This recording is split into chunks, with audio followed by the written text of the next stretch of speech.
Hey, hi everybody. Where to start? It's been a long day of hoeing and weeding and mulching for me, typical for this time of year. But I want to start with seed saving. And I should say, Jacob introduced me as the as my nonprofit hat for the Salt Spring Seed Sanctuary. That's something that we've been doing for since 2002, and we're trying to orient ourselves towards feeding the community in a totally non-profit way. And then I've been doing the Salt Spring Seeds for since 1986, which means it's been about 34 years or something like that.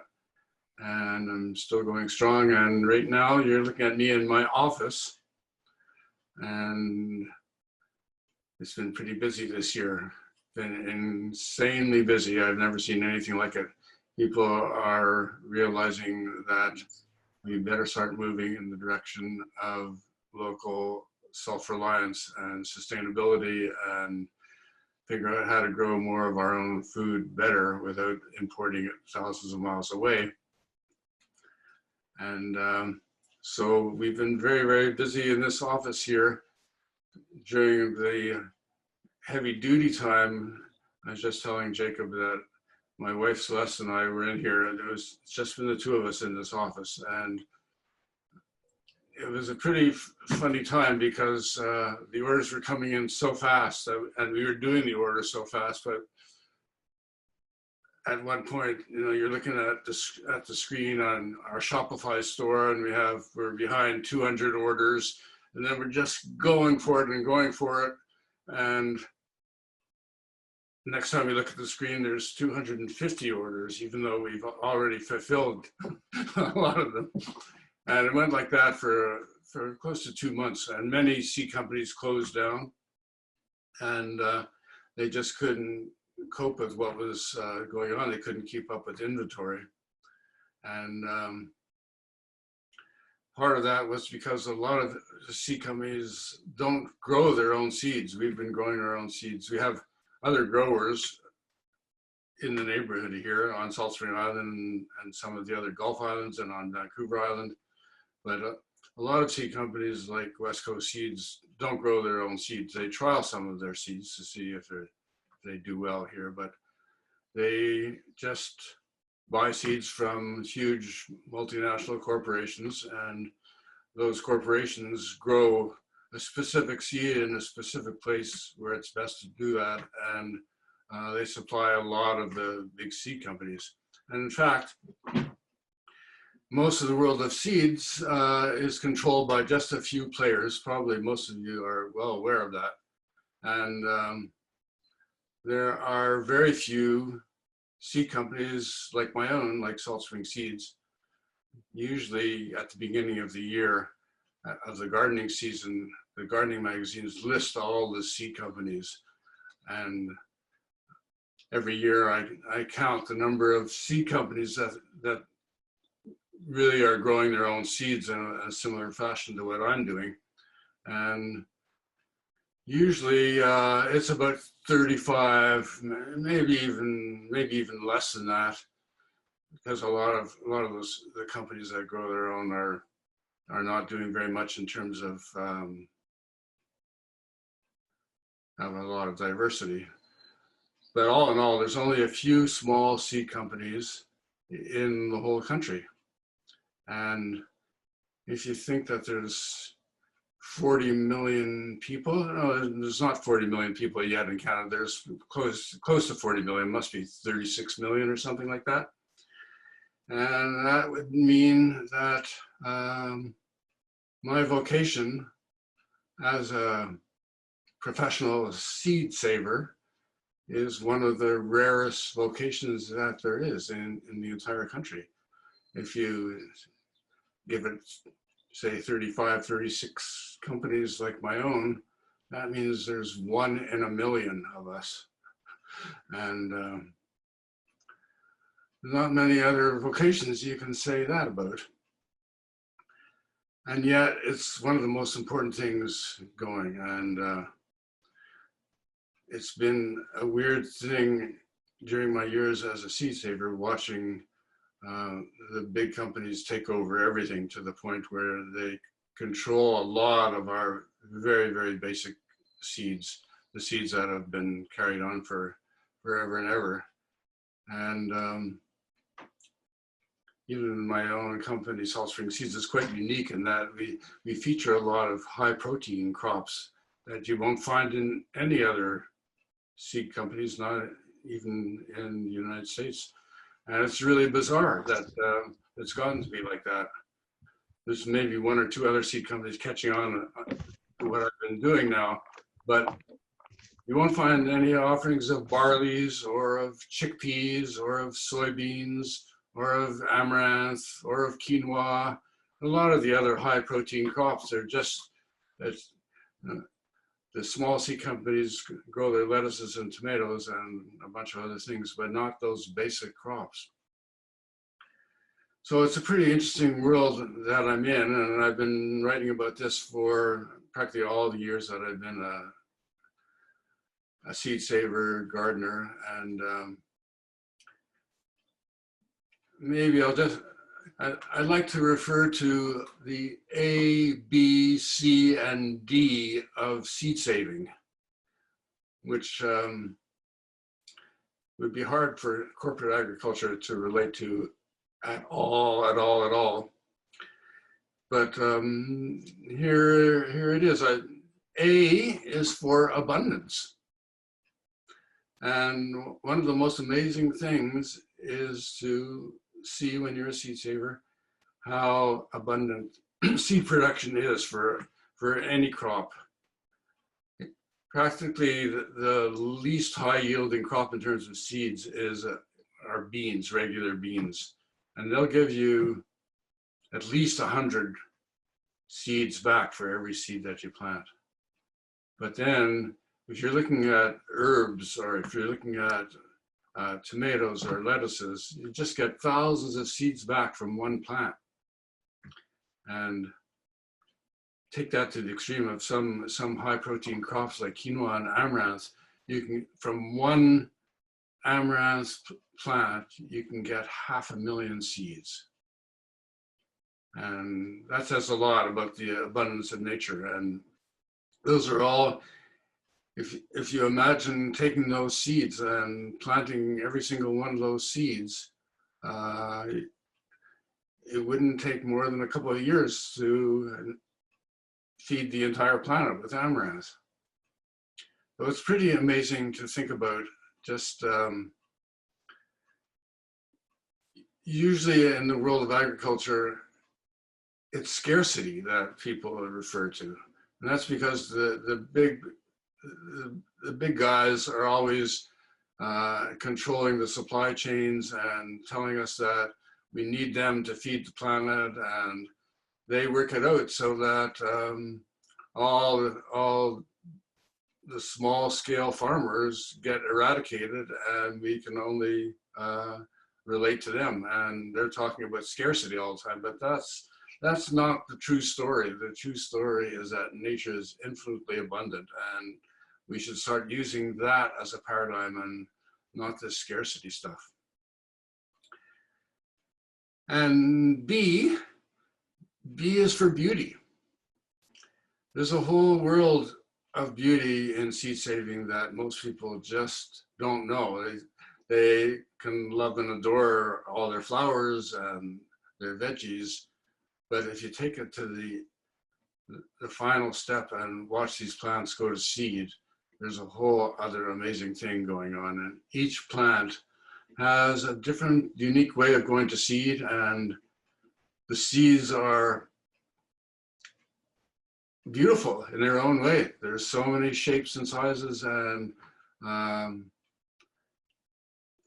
seeing them and having them just in your hand is a different experience, and it's a very potent one that it's pretty hard to describe for somebody who's not a seed saver, because what what you know is that in your hand or on the screens, those seeds are future crops and future abundance.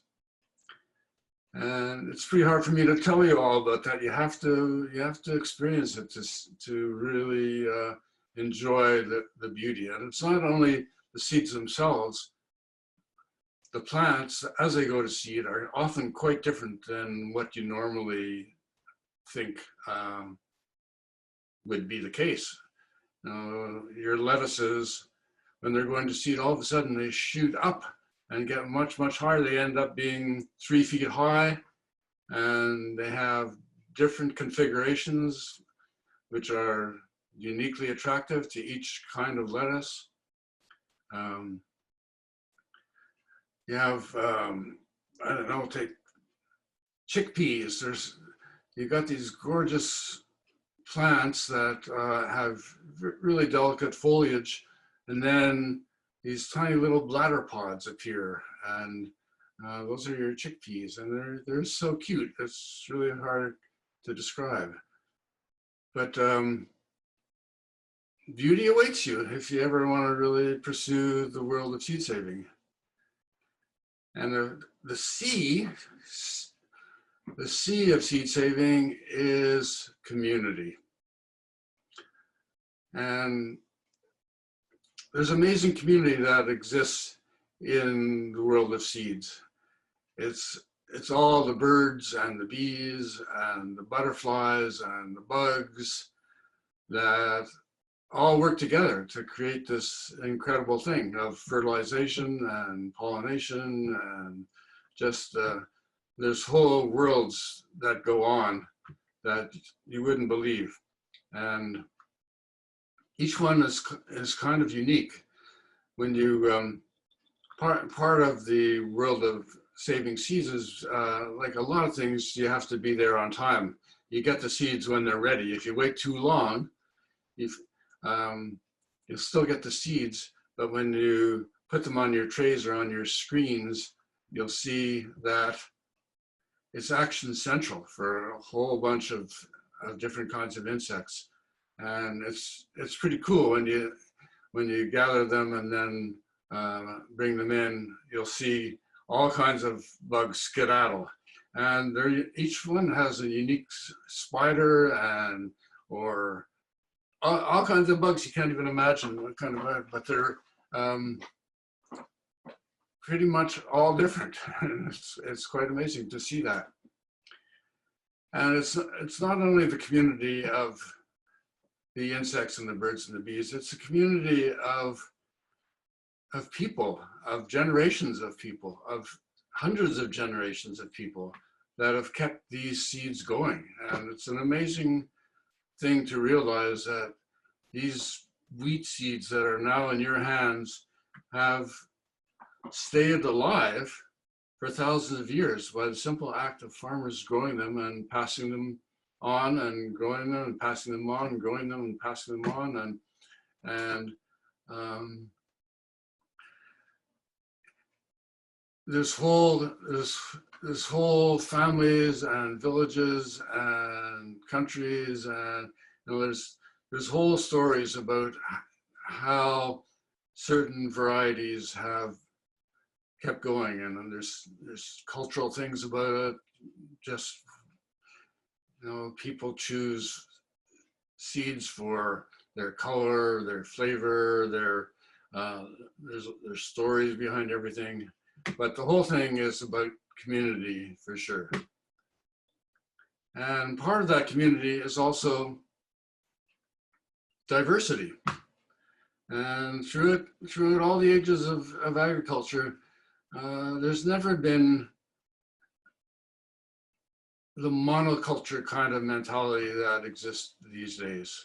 People have cultivated a diversity of crops, and they've done that with the knowledge that that's the way things work best. If you grow a diversity of crops, you don't really have to worry about insects taking over like they do in monocultures when you have thousands of acres of the same crop.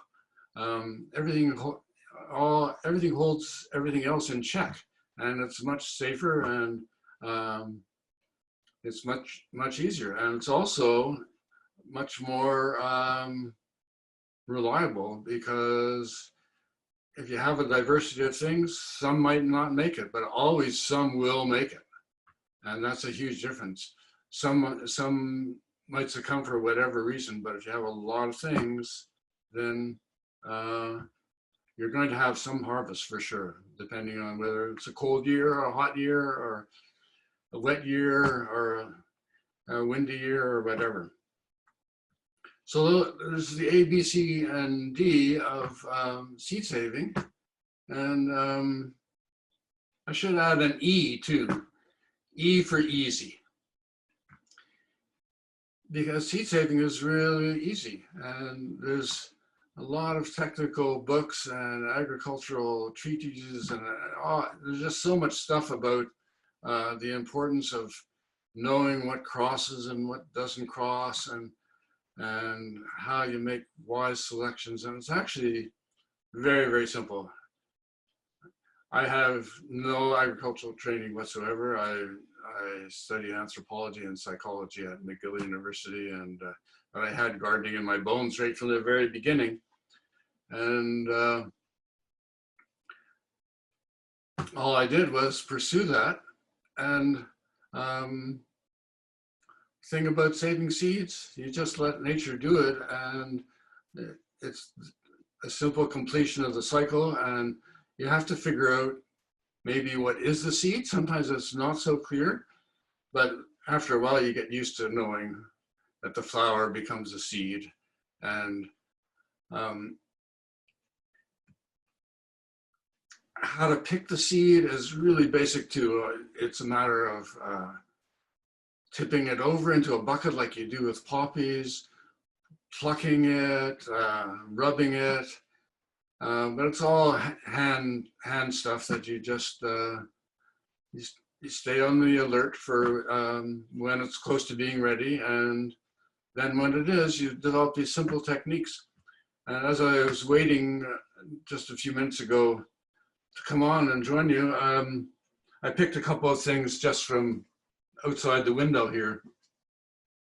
This here is just a simple cress, and you can see that all these pods, it had lots of leaves before, but now it's going to seed, and in every one of these pods is a beautiful little reddish seed, and it's not quite ready, but it's turning now. And in most cases with pods and little bladders like this, you wait till it's really dried down and becomes brittle. And in another couple of days it will be. And it'll be really easy to get the seed by just rubbing it between my hands. Or I could put it in a Rubbermaid and walk on it, and all the seeds will come out. And I'll be left with these stalks and some of the debris, but the seeds will be really small. And then all I'll need to do is get one of my screens. One of the most important tools is all different size screens that you can have that are really easily had from hardware stores and garage sales. And you just get the right screen, the screen where the seeds will just fit through the holes, and then you got it. And then you got your seeds. And I picked this also. This is similar to many mustards, and these pods are different than the ones that I just showed you that were the cress. And most kales and brassicas, and this is a mustard green, they just become brown, and then they become so brittle that they'll even pop open right in a hot day, and you want to get them before that. But then it's so easy to get the seeds. All you do is just grab your hand, they'll just all fall out. Or again, you can just walk on them, squish them somehow. But all the techniques are really basic and pretty straightforward. So that's the A, B, C, D, and E of seed saving. And that wasn't in the title of my talk, I don't think, but I want to talk about, I think what the title was, related to the best crops to grow for self-reliance and sustainability. And they're the crops I sort of mentioned before that mostly the big agricultural corporations control entirely.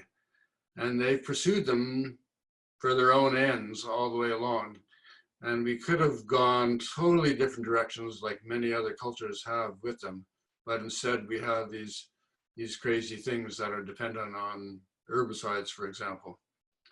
And I've written a couple of books. The Power of Pulses is all about dried peas and beans, chickpeas, fabas and lentils. And then Awesome Ancient Grains and Seeds is about seed crops like flax and soybeans and amaranth and quinoa.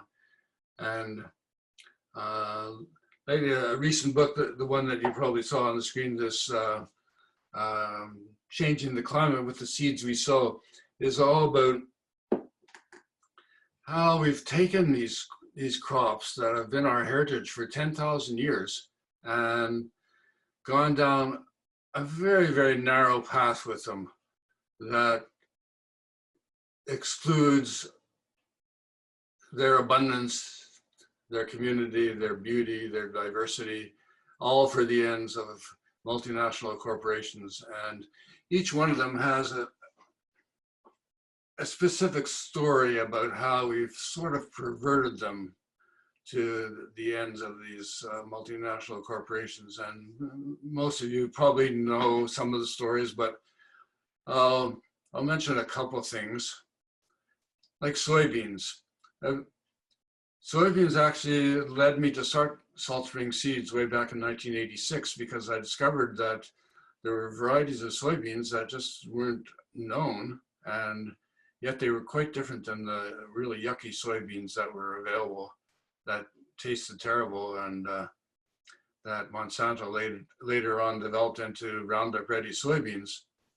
And I've still been trying to promote soybeans all these years, and I've kept a lot of these varieties going, and we eat them, and they're amazing, delicious, high protein crop. You need very few of them to give you a very substantial and satisfying meal.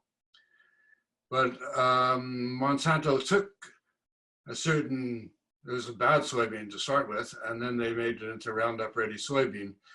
Roundup is the world's most common herbicide, and they bred this GMO, genetically modified soybean, to withstand Roundup, so that when you applied this Roundup herbicide, glyphosate, on it, it would kill everything except the soybeans. And they certainly succeeded with that whole Roundup Ready soybean number.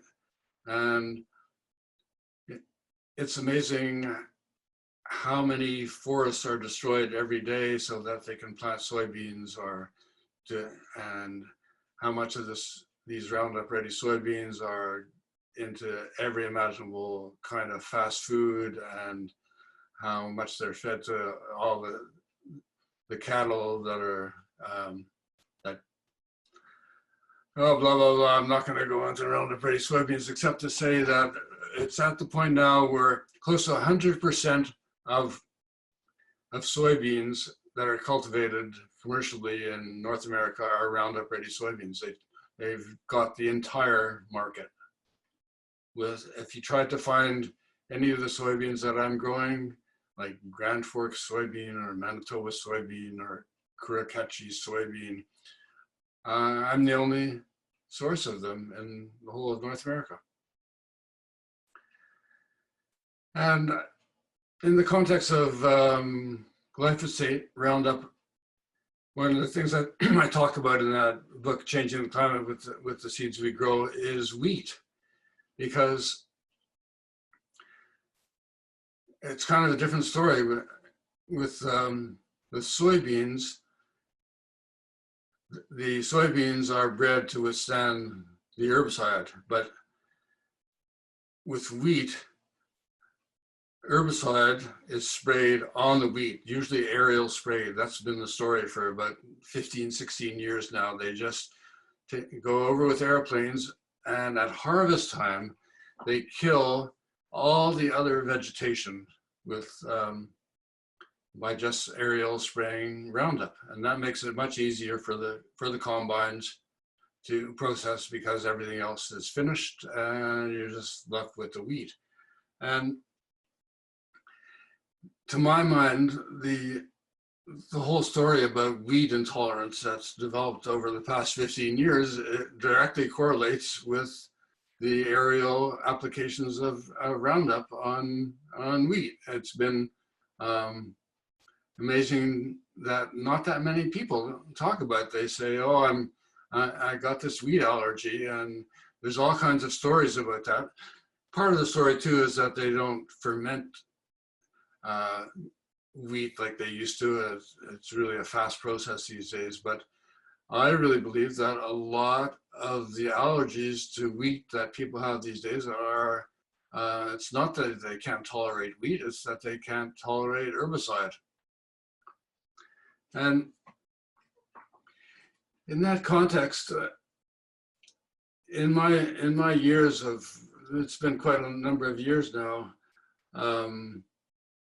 watching agriculture grow and change, what's happened to the health of North Americans in the past 20 years or so, to me relates a lot to what's been going on agriculturally. And we've just been poisoning the planet, really, with herbicides and pesticides. That's our agricultural model. And the unbelievable increase in heart attacks and diabetes and cancers and Alzheimer's and Parkinson's and obesity, that's just come out of nowhere. When I was growing up, people didn't die of cancer left, right, and center. And the same with all the other diseases. And now it's increasing to such a point that we're wiping ourselves right off the map. And yeah, we have this this climate change thing going on, but we're wiping ourselves out at the same time. We're so divorced from nature and what we're doing to wipe out all the species. Right now, we're at the point of one species dies every 20 minutes, I think. And I really believe that a lot of it has to do with agriculture.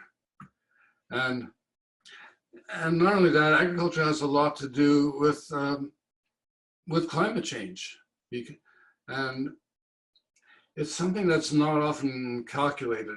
Usually people attribute agriculture, they say that, you know, maybe 15% of greenhouse gas emissions are directly related to agriculture. But if you start to realize what people do to eat every single day to put 3 meals on the table and calculate all the things that happen to get your food on the table, you have to, I mean, it's changed a lot now thanks to COVID, and maybe that's a good thing in some way. And we're starting to realize that the supply chains are not so reliable.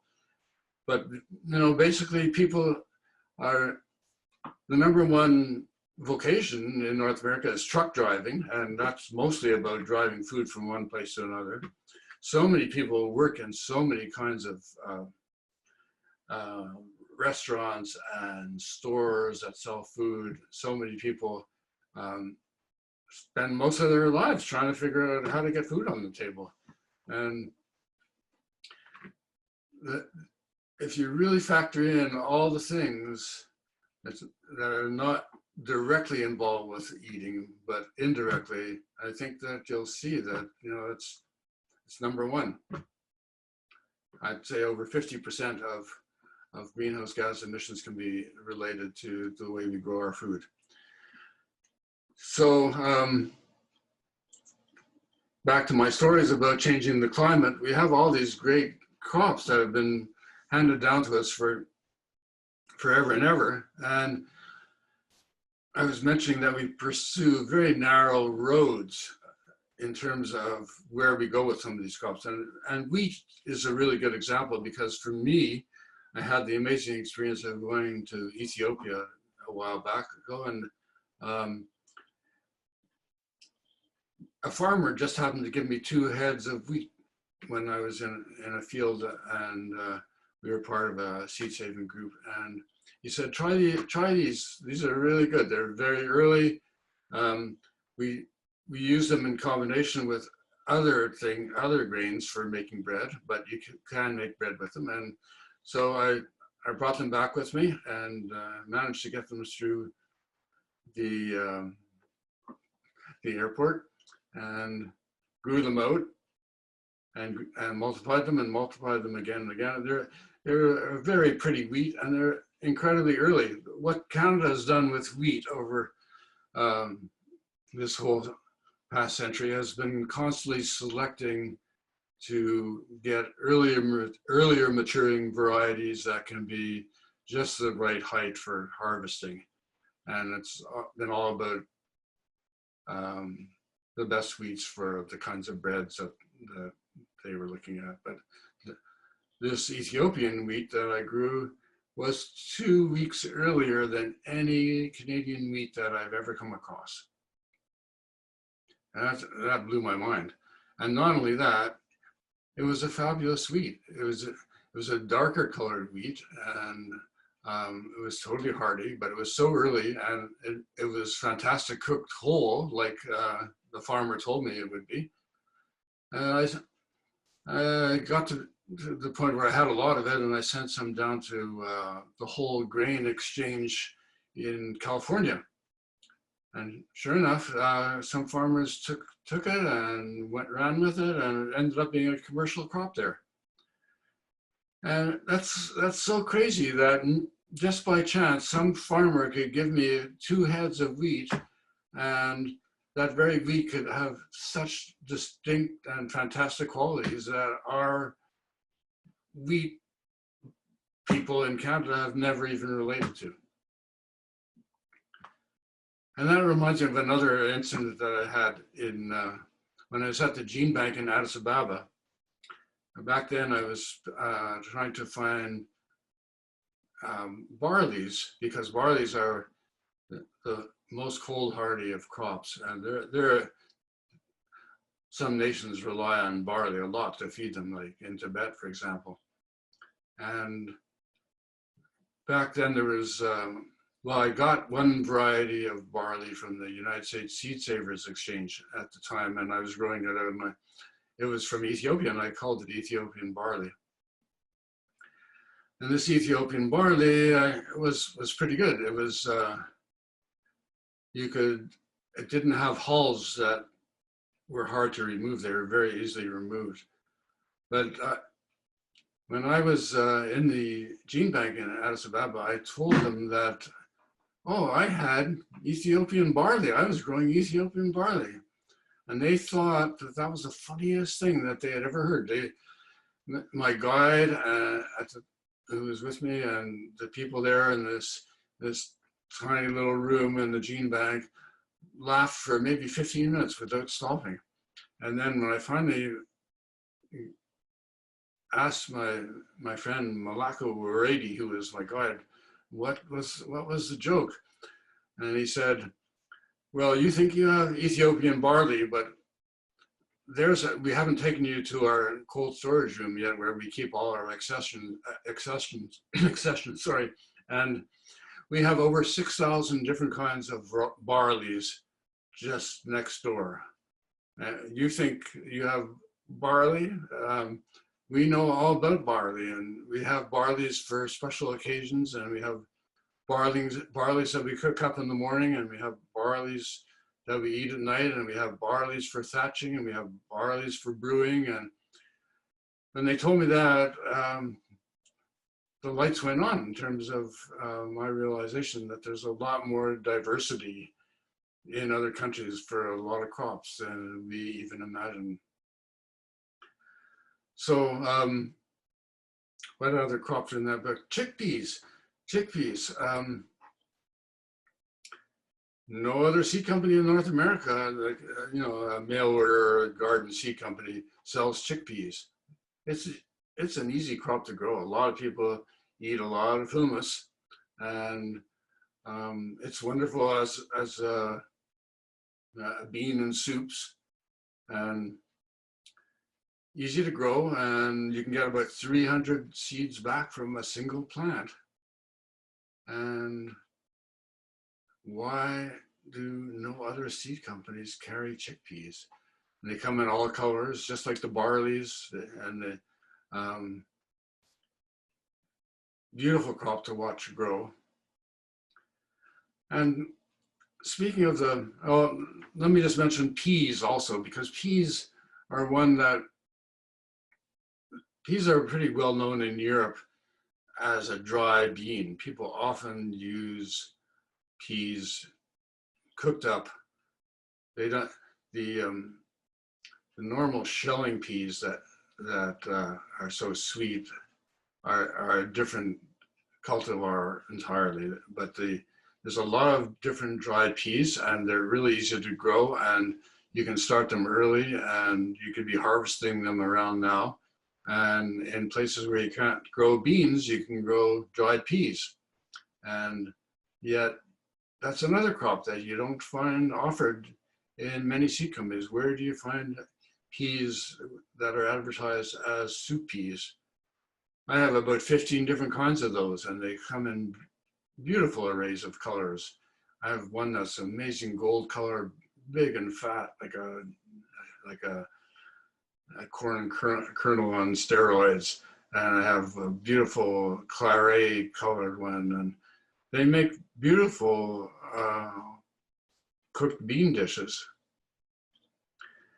But we have an interesting thing in Canada about the pulses. Pulses are crops that we should be growing on a much smaller scale. It's easy for people to grow their own pulses. And yet, the weird thing is Canada is the world's largest exporter of pulses.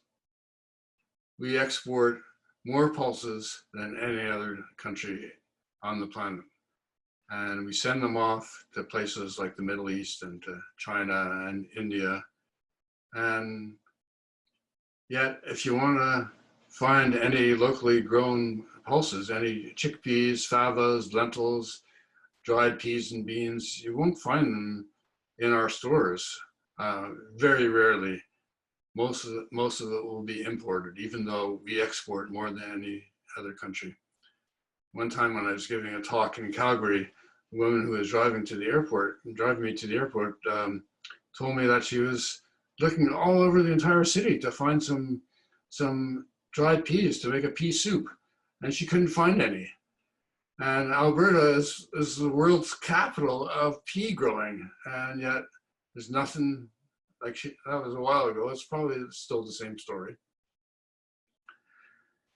But the amazing thing about the pulses is that because of this special thing they have called nitrogen fixation, they're able to snatch nitrogen out of the air, and through an association with the bacteria on their roots, they put nitrogen in the ground.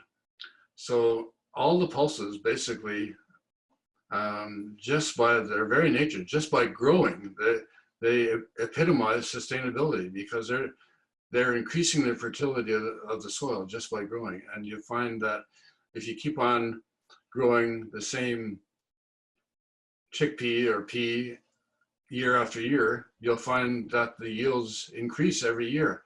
This is contrary to what organic gardening people tell you. They always say you should rotate your crops all the time. But in the case of peas and beans and chickpeas, because of the nitrogen fixing and the mycorrhizal association that builds up in the soil, yields get higher and higher. And as long as you don't have any diseases or pests, there's no reason to not plant in the same spot as is true for other crops. And the beauty about all these high protein crops that I'm mentioning that are neglected on the home garden level and at the community level is that there's no special technique for learning how to save the seeds. They are the seeds, and you don't have to take it further, like getting the seeds out of a tomato or letting a lettuce go to seed. All you have to do is not eat them all and save some for the next year.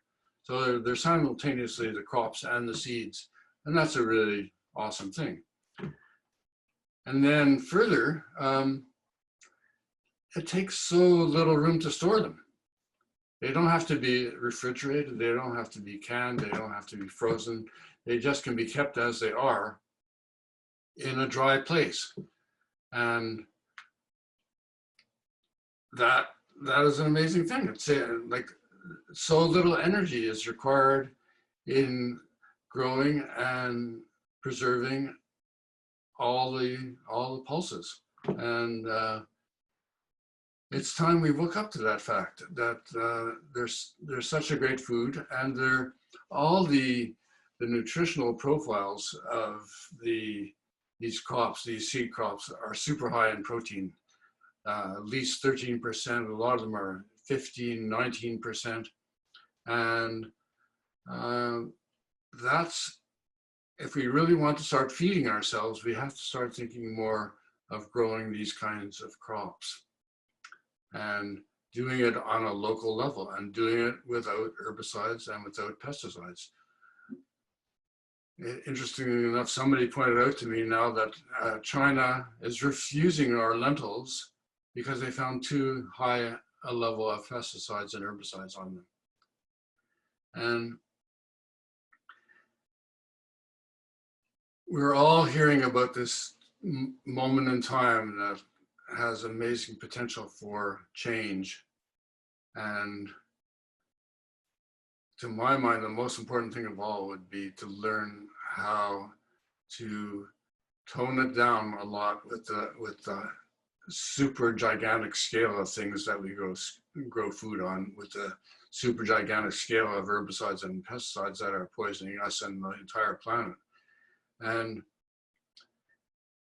I think it's not only about supporting your local farmer, but I think one of the things that we have to move in the direction of is learning how to work together to grow our own food. People have been doing that since time immemorial, and we could do it in a different way than has been done before. It's very easy to grow a field of beans or a field of wheat. And because we've let large-scale agriculture take that whole trip over, we've not examined ways that other cultures just do that very thing on a much smaller scale and not so destructive to the world and the environment. And part of it is just having small-scale threshing machinery. Very common in countries around the world, but very not so common around here. Although it's starting to catch on, people are starting to realize that it's a simple mechanical process and pretty easy to harvest and process your own seed if you have the right equipment. You don't have to do it all by hand. I've been doing all my stuff by hand and feet all these years, but if you want to do it on a larger scale, you can just get a small scale threshing machine, and that could be for community use. And that's starting to happen now. There's a group in Vancouver called Farm Folk, City Folk that built one last year and has been going around to various farms and showing people how to do that very thing. And I must mention that as my nonprofit hat for the Seed Sanctuary on Salt Springs Seed Sanctuary, we've been working to grow more of our own food in that very same way that I've been talking about, with a bunch of people together. And we have a park. Some of you might have heard of Ruckle Park on the southeast corner of Salt Spring Island. And we've worked out an arrangement now where we're growing a big field of beans. This is our second year. We grew out a bunch last year, took those seeds, now we planted them out again. And this will be for our community food bank and for community potlucks, or they won't have to be potlucks because we'll have all the food ourselves and people could just come. And we've had annual bean dinners for years and years, but now the bean dinners will come from our very own Ruckle beans grown at Ruckle Park. And I should mention one thing that I almost always have mentioned in all my talks, that people really don't know about beans. And that's a cultural bias, again, that has come because we're importing most of our beans. We don't really eat our own beans. And the beans that we do eat are old most of the time. They've been sitting in bins and barrels for quite a long time, usually 3, 4, 5 years. And you wouldn't think so necessarily, but beans age and oxidize just like other food, but they do it more slowly. It's not as fast as broccoli. But after a year or two, beans don't soak up water as easily, and they take far longer to cook, and they're much harder to digest. So most people have this bias that beans are hard to digest, and they look down on people who eat beans as, well, that too bad those people have to rely on beans all the time. But actually beans are an amazing food, and they're totally digestible, and they don't give you gas if you eat them within a year of having harvested them.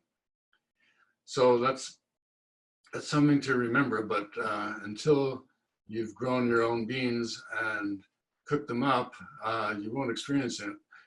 You won't experience it. Probably most of you have cooked beans for many hours, but they cook up in less than an hour if you grow your own beans. So what else do I want to say before? I don't even know how long wow, time is going. I don't usually go on like this so much. Maybe some of you want to ask me some questions.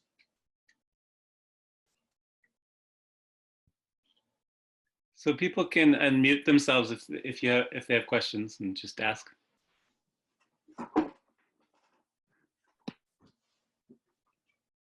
Hi, Dan. Hi, it's a great talk. Thank you for doing that tonight.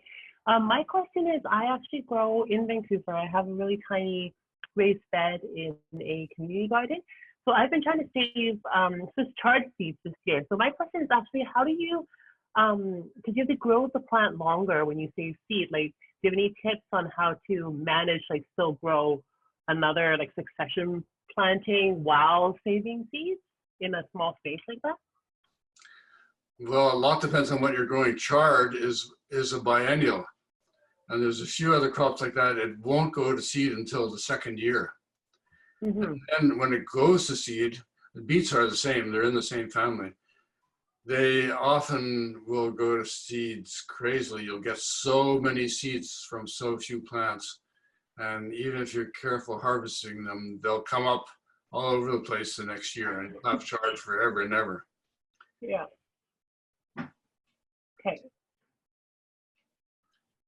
Anything else that you're growing that I can answer any questions about specific crops in terms of seed saving? Okay. Well, this is the second year for the chard, so they are very massive right now. That's why I'm asking, because I can't really plant a whole lot of things around it right now because I'm waiting for it to go to seed. So I'm just growing, like, I don't know, like lettuces or things I can harvest in like 3 weeks so that I can, because like once they go to seed, then I'm trying to think about, like, if I take them out then I'll be tearing out a lot of other little plants around it if I plant around them right now. You know what I mean? The trouble with the chard, it's still got quite a few weeks to go. Okay. I'll just wait then, I guess. You probably don't need as many plants as you have. How many do you have? I have a multicolored one, so I have one of each color. So I have 5. That's probably good, because then you'll keep all that range of color. Mm-hmm. So I don't know what to say. Just wait. Yeah, that's a tough thing in a small garden. Yeah. Okay. Thank you. Okay.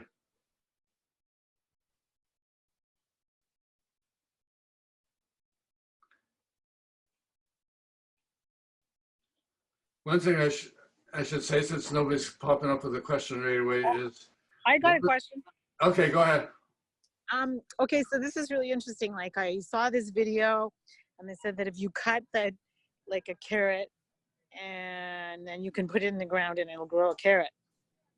Like, so I cut the carrot top and then I planted it. And then I was like getting really anxious because like the carrot part was growing really tall. And then I looked and there was no carrot. So I was like, oh, okay. Well, I'll stick it back in there because no carrot was growing, but there was a lot of top. And Okay. then when I stuck it back in, now it's gone to seed. So I'm like, oh, right. I don't get one carrot. I get many, many, many carrots. But I just don't know when to harvest it. So they're making like little flowers, but I don't know how long do I wait? Because I don't want them to fall because apparently they're really small seeds, right? Okay, well that's the story of carrots for sure. And I remember probably in grade 7, one of my teachers showed that you could cut the carrot top off and then it would still grow, but it can't grow another carrot. It goes to seed and it grows. That would be the same with a lot of other root crops. And it grows a big top, and then the flowers are quite attractive and they're quite big and on top of the foliage. But it's hard to describe what happens, but the tops sort of curl around on each other and they produce a huge amount of seed, but they don't fall. You don't have to worry about, they'll just be dry on the top and you'll have quite a window of opportunity for just grabbing those seeds, and you'll have hundreds of seeds from just that one carrot that you're allowed to grow.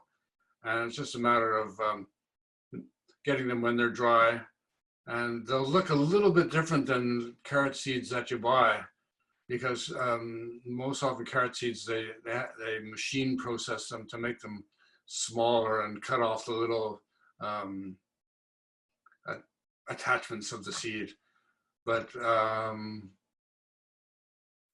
you know, they normally aren't ready. Well, you cut yours, so it's usually about a mid-July harvest for carrot tops. But you will get seeds from just what you did, and it'll work. Hi, Dan. It's Les Melbourne from Nanaimo. Hey, Les. Yeah, it's a great show tonight. Thanks for what you're doing. Couple things, just a little bit of a report on the seeds that you gave. I'm really appreciative of all the diversity. Taj Mahal marigolds are going well. The orchid beans are going well. The Trail of Tears Cherokee beans are going good. We got the soy in. Everything's going well. But we're now getting ready for winter gardening. And just want to talk a little bit about, if you could talk about that a little bit, about when to sow and those kinds of things. And our friend Diane was over to visit you the other day from Nanaimo too. Yeah, I missed her. My wife saw her. Right. For me, the very best winter crop of all is kale. And it's really good to plant it not before now, but almost from now on. Because if you plant it before the solstice, it often bolts. It just goes to seed in the hot weather. But if you start it around now, or even you have actually 2 months in which to start it. Okay. But around here, kale lasts through the winter practically in any and everybody's garden. And all the other brassicas, like the broccolis and the cabbages and the Brussels sprouts, they seem to be attacked by so many different kinds of bugs, and you have to be really lucky to get a good harvest of them. But kale seems to be so invulnerable to most anything, and it's also the most nutritious of all those. It's just full of vitamins and minerals, really, really high in both of them, That's number one for me. You can also, beets and carrots are a good one to plant now, because they'll last, depending on where you are, they'll last probably through the winter, and you'll be able to harvest them all through the winter, especially if you put a little mulch on them. And then there's parsnips are a good one, and rutabagas. A lot of the root crops are good to plant later because they stay in the ground, and you can harvest them whenever you want, for like practically until next spring. What else? If you have shady spots, you can keep on going with the greens. They in an open, hot area now, I say no, but a lot of people have shady gardens and they won't go to seed if it's in a cool and wet area. Practically anything in terms of greens would work.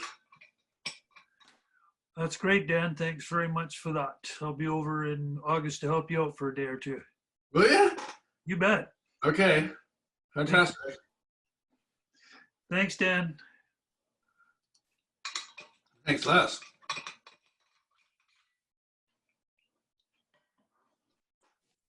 Anybody else want to? Oh, I wanted to know, so I just heard that guy saying he was gonna help you.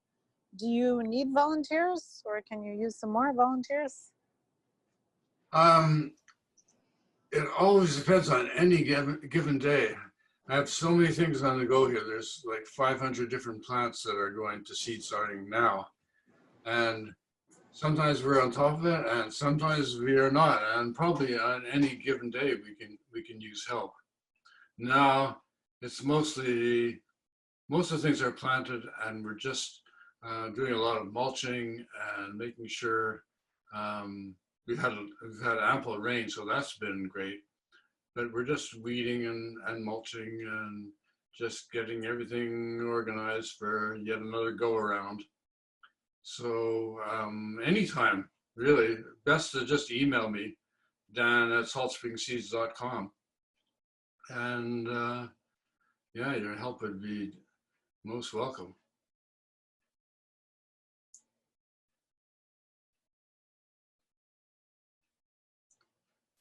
Thank you. Okay, Could I ask a question, please, about heirloom seeds? for sure. Or are those the only types of seeds that you can save, or can you save seeds from anything that you've planted in the vegetable garden? Even if this package doesn't say they're heirloom. Well, there's a couple of things here. It used to be that heirloom and heritage seeds were 50 years old or more. But nowadays, people are considering heirloom seeds as seeds that actually are simple, savable seeds, seeds that you can actually save. And if you're buying seeds from a seed company, if they say that they're a hybrid, then they're not a simple, savable seed. They've done that deliberately so that they can make a bit more money, and often they're no better than heirloom seeds. But if you save the seeds of those, they revert back to the original parents that they've combined the genes from. So you have to know if the seed you're growing is a hybrid or not. And of course, if it's a GMO seed, which probably none of you will ever encounter, it's mostly about big business, really big corporate agriculture that deals in the GMO stuff. And some seeds are patented, but you won't come across that very much. So the main thing is if you know it's an open pollinated seed and not a hybrid seed, you can save the seed. Okay, so it's the ones that are not listed as hybrid. Yeah. Okay, thanks. A lot of those might not necessarily be, they could be recent introductions. There's still people doing breeding, but nothing like it used to be. It used to be in Canada, we had research stations right across the country trying, and now we don't. Oh, Yeah, because it would be nice to get a soil test done too, but Soil test you can have done. There's people who do that. oh, really? Yeah. Oh, okay. I wasn't aware of that. Like it, well, I'm in the Comox Valley.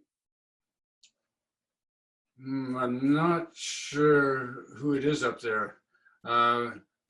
There's somebody in Sydney who does soil testing.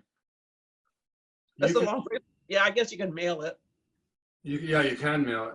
Ask at Buckerfields. They would know. Okay. I don't even, do we even have one here? I don't know. I don't know either. Okay, thank you, Dan. Okay.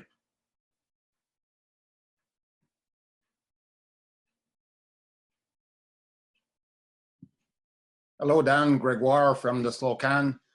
Great presentation. Thank you. Grégoire Lamoureux. Hi. Yes. You ever experimented with the perennial grains, like from the Land Institute or anything like that? No, I haven't gotten any of those yet. Well, I tried a perennial rye, and I don't think it came from them, but and it did well for 2 years, but the third year it didn't. I still have some of the seed, but I was disenchanted with it because it didn't really do well after a while. Anyone? Have you tried any of them? No, not yet. I wondered if anybody is doing it in Canada. Are you aware? No, I don't know of anybody. But that's the Grain Institute in Salinas, Kansas is the one who's doing the most research about that, and possibly they would know. Yeah, thank you. Okay, take care. Good to see you. Thanks, bye.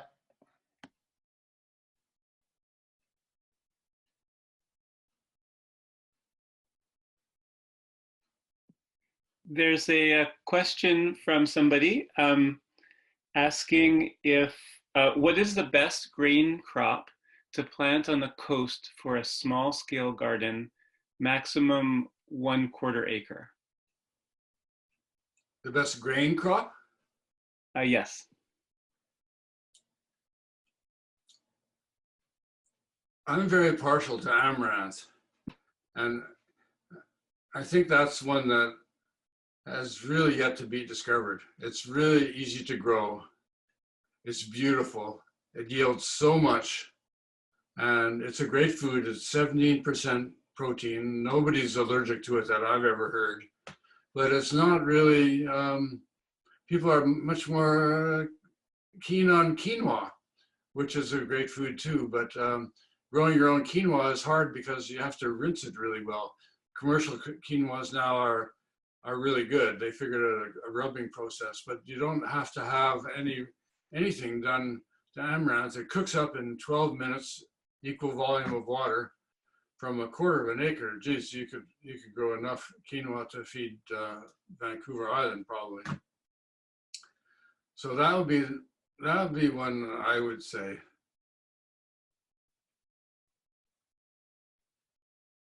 There's not too many difficulties with it, except it requires a lot of thinning because when you're sowing it, it's hard to, the seeds are so small that it's hard to sow it so that you don't have to thin. I have a question on Mitsuba, Japanese parsley. Fire away. On Mitsuba, the Japanese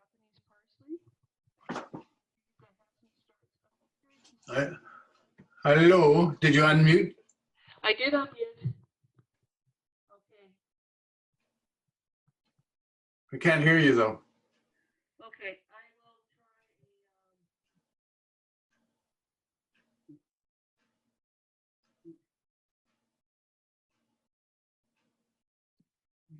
I will try. We can't hear you, Sylvie. Why don't you try sending it in the chat and I can ask it for you? Okay. Oh, there you go. Okay.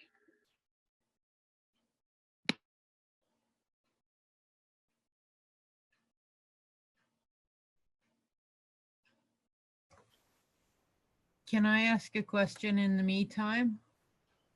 Yes. Okay, great. So first off, I want to say how glad I am that you mentioned about the wheat, you know, because I have a lot of chemical sensitivities, and people think, oh, well, it's because you're eating wheat or you're eating certain grains. And I always tell them, oh, no, you know, I think what it is, it's all the chemicals, you know, because when I eat my own grown stuff like wheat, I'm fine. I only have tried a little bit of wheat. But I also wanted to ask, you know, I get a splitting headache when I eat quinoa, and so I haven't grown any. And I was wondering, what would you say that is? Is it related to grasses? I have a lot of hay fever.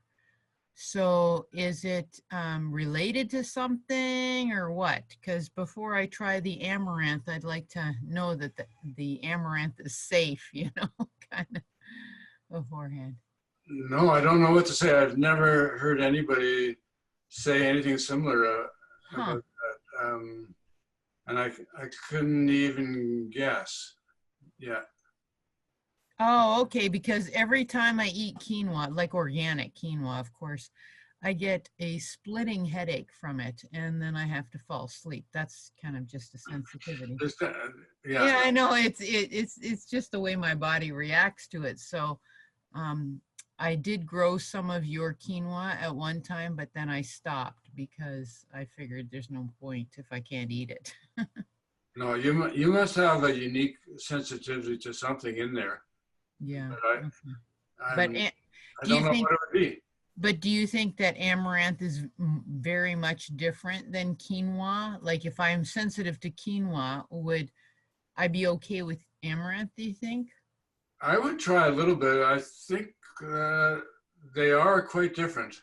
Okay. It could be the residues of saponin on the quinoa that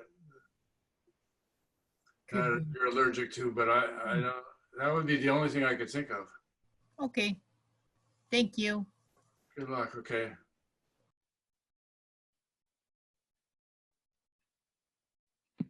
I have the question from Sylvie.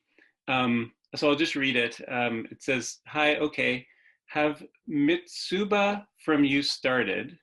Will it readily self-seed? Want to put it in a shady area and let it naturalize? It won't self-seed like parsley does. I've yet to see it self-seed at all. It seems to not do that. And putting it in a shady spot, I think, is a good idea. And it goes on and on. It's a great parsley kind of thing, and I like it a lot.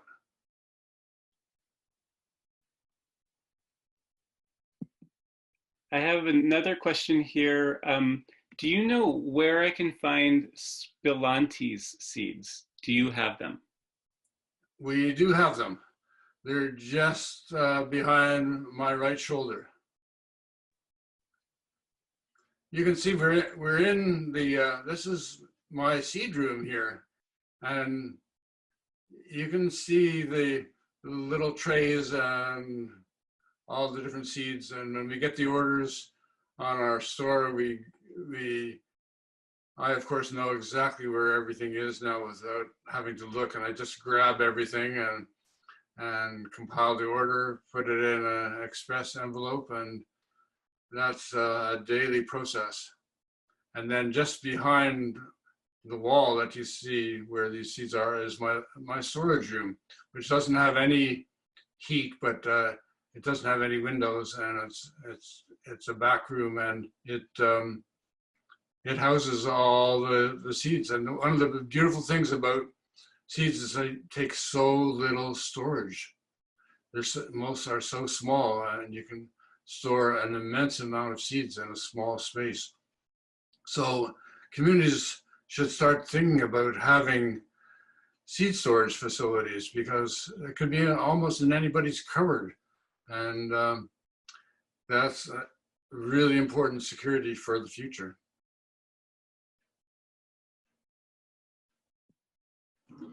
Can I ask a question? Ask away. How best to store seeds? Like if you want to keep them over the winter to wait? So should you keep them somewhere cold, or what's the best way? Cold is good, but as long as it isn't hot. The most important thing by far is dry.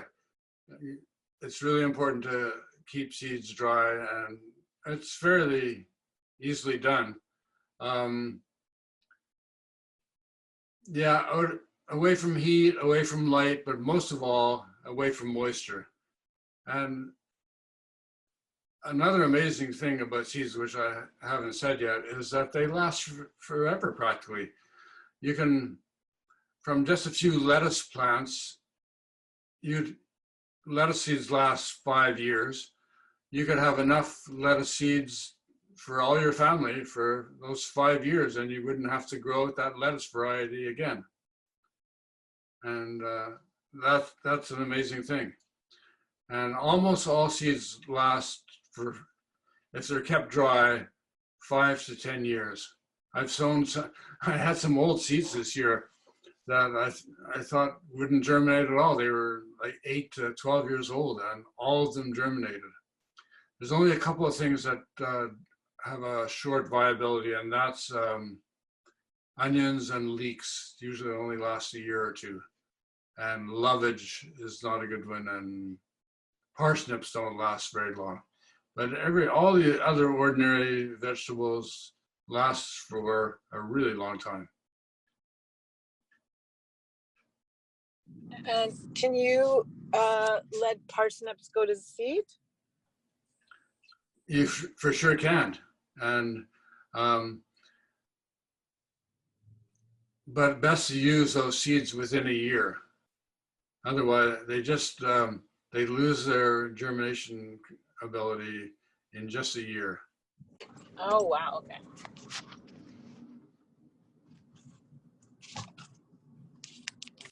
Someone's asking, do you have success growing buckwheat as a food crop versus just as a cover crop? Does it need special equipment to be harvested? Also, do you sell seed in larger quantities versus just the small packets? No, I haven't had success growing it as a food, and it's a seed that's hard to process. You could sprout it and use the sprouts or the tops without the hard seed part, but when they make buckwheat flour and buckwheat stuff like that, it's machine processed, and I only use it as a cover crop. And I do sell the seed, but I just sell it in garden amounts, a package of about 400 seeds. But almost all garden supply shops sell buckwheat in bulk. And it is one of the best cover crops. It smothers weeds beautifully. It's killed by frost, though.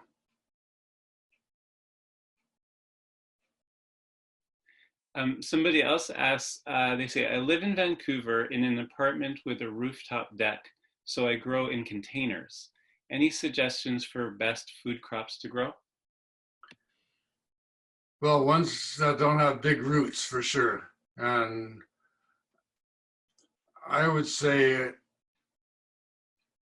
any greens, because there's nothing like a few greens to even add to a salad that you already have, just for a little energy and a little prana that's coming from something that you've grown and watched yourself. And lettuces are pretty beautiful. There's so many different kinds, and kale's a good one too, and parsley and common herbs like oregano and basil. Those are all good. Someone's asking, is there a reliable online or published schedule for both planting and duration for optimal saving? For optimal saving, I don't know of any, but West Coast Seeds has a really great catalog in terms of when to plant things and when to harvest things. And they have beautiful tables of all the crops. They have a fantastic catalog. I don't like the fact that they buy their seeds in bulk from the United States and everybody thinks that they're a local seed company, but they do have a really great catalog and has some of the best information on all the plants. The person who's doing that, Mark McDonald, I think is his name, every year he just has so much great information, and that catalog is available for free. Well, it looks like we've reached the time. Is there a way people can get in touch with you if they have more questions, or? They sure can. I answer emails and phone calls every day. That's part of my morning routine. And I'm at Dan at saltspringsseeds.com. And they can call also. It's 250-537-5269. And I'm always happy to answer questions. And yeah, and want to encourage anybody and everybody to grow as much as they can and to try to form alliances with other people who are. It's time for city people who can't grow a lot of their own foods to connect with people who are in the Fraser Valley or wherever, so that we can really start getting a local agriculture here, because it's not only a question of its desirability now. It's very serious. What's coming down the road, we're going to have to grow our own food for sure. And the sooner we figure out all the possible ways of doing it, the better. Well, thank you very much. Thank you all very much. Thank you. And happy summer, and happy gardening, and happy seed saving.